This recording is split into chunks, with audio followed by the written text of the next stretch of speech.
Salut, ici on va regarder un groupe qui est très rigolo.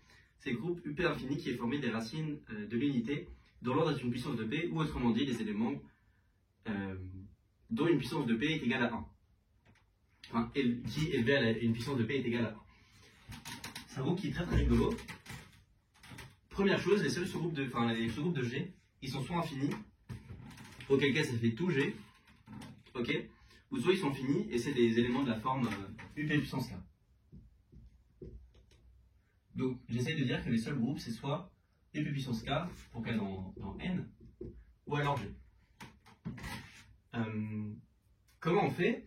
En fait, si ça c'est vrai, on a que les seuls sous-groupes stricts sont de cardinal fini. Donc c'est ce qu'on va essayer de montrer. Et ensuite on va essayer de montrer que si les seuls sous-groupes stricts sont de cardinal fini, alors ils sont forcément de la forme UP puissance K, la partie étant plus dure. Donc je prends H inclus dans G infini, dont on veut H égale G. L'astuce ça va être que UP infini, il faut un peu que tu le vois comme plus la puissance à laquelle il faut élever X pour que ça fasse 1 est grande, plus X est un peu sombre, plus il est entranché il est caché à l'intérieur de UP infini. Les éléments les plus accessibles de UP infini, c'est les premiers. Donc l'idée, en se basant sur ça, c'est qu'on veut montrer que H il est très complexe, on veut montrer que H il est tout G qui est un groupe plutôt complexe. Donc le but c'est qu'on va essayer de chercher les éléments qui sont les plus cachés de H. On va prendre XK dans H puissance N, tel que l'ordre de XK, que j'ai noté petit o de XK, tend vers plus l'infini. Ok? Pourquoi on a le droit de faire ça? Parce que tout simplement, si l'ordre de tous les éléments de G était borné, on va dire par un certain grand N, alors je prends une puissance de P qui est plus grande que grand N, et comme tous les éléments, leur ordre c'est une puissance de P, alors ce qui se passe c'est que j'ai H qui est inclus dans P puissance K, pour P puissance K plus grand que grand N. Okay, si tous les ordres étaient plus petits que grand N, comme c'est des puissances de P, je prends un majorant de grand N, et je vois que H est inclus dans P puissance K, et donc que H est fini. H n'est pas fini, donc on a des ordres qui vont de plus en plus loin. Et l'idée c'est que je vais montrer que pour N dans N, je fixe N n'importe lequel, et on a eu P puissance N qui est compris dans H. Comme UP infini, c'est pour ça qu'il s'appelle comme ça, c'est juste la réunion pour N dans grand N des UP puissance N. On pourra conclure si on a ça. Et en fait c'est facile parce que je prends K tel que petit o de XK soit égal à N. Ok? Quitte à multiplier XK par une puissance de P, je peux supposer que son ordre est exactement égal à N, même si je peux juste supposer a priori qu'il soit plus grand que P puissance N.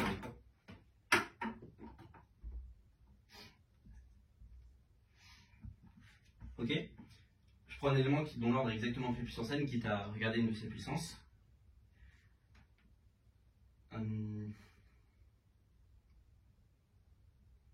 Et du coup on a que UP puissance N qui est égal au sous-groupe engendré par XK, c'est H.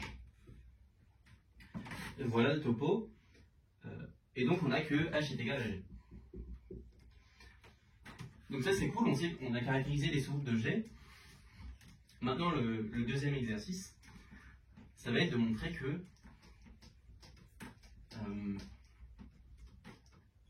si j'ai un morphisme de G dans G' surjectif, ok, on a que G' est isomorphe à E ou G. Donc ce que ça dit, c'est que les images de morphisme surjectif, soit ils sont isomorphes à G lui-même, ou soit c'est des groupes triviaux. Ça, en fait, ça s'exprime très bien par le fait que on a G' qui est isomorphe à G sur Ker de phi. Les groupes quotients, ça, dès que tu vois une image d'un morphisme, il faut que tu penses quotient. Quand tu vois un morphisme, le truc à retenir, c'est que son noyau, c'est un sous-groupe distingué, et son image, c'est un groupe quotient. Ok? Donc là, on a une image, parce que le morphisme est surjectif, donc c'est un groupe quotient de G, il est isomorphe à G sur Ker phi. Et bien là, on va faire jouer la disjonction K qu'on avait sur les sous-groupes de G. Si Ker phi est égal à G, bah c'est isomorphe à E.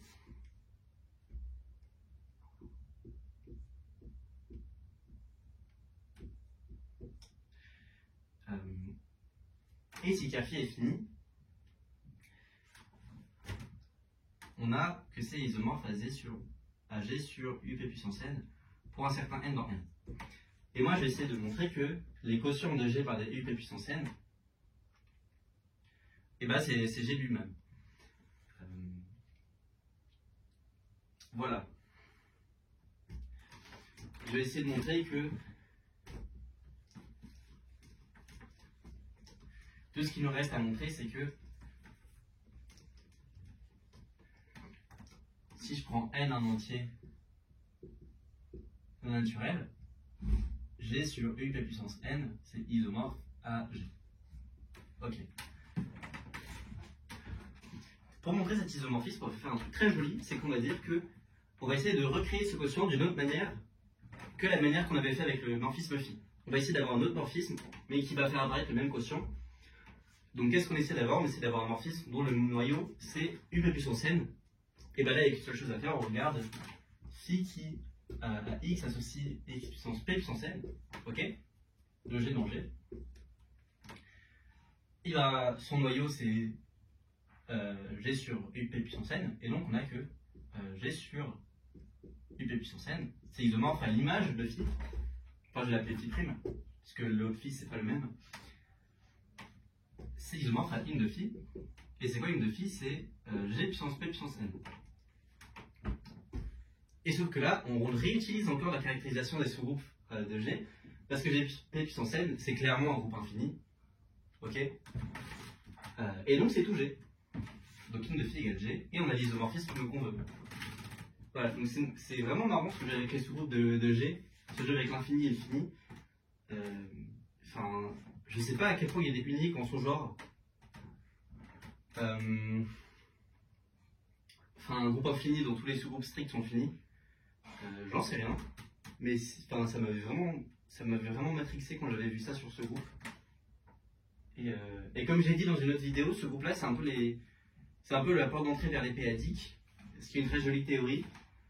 Et donc on commence déjà à avoir des phénomènes un peu cool, ce qui se passe ici et qui vont se prolonger dans les p-adiques. Notamment le fait que par exemple,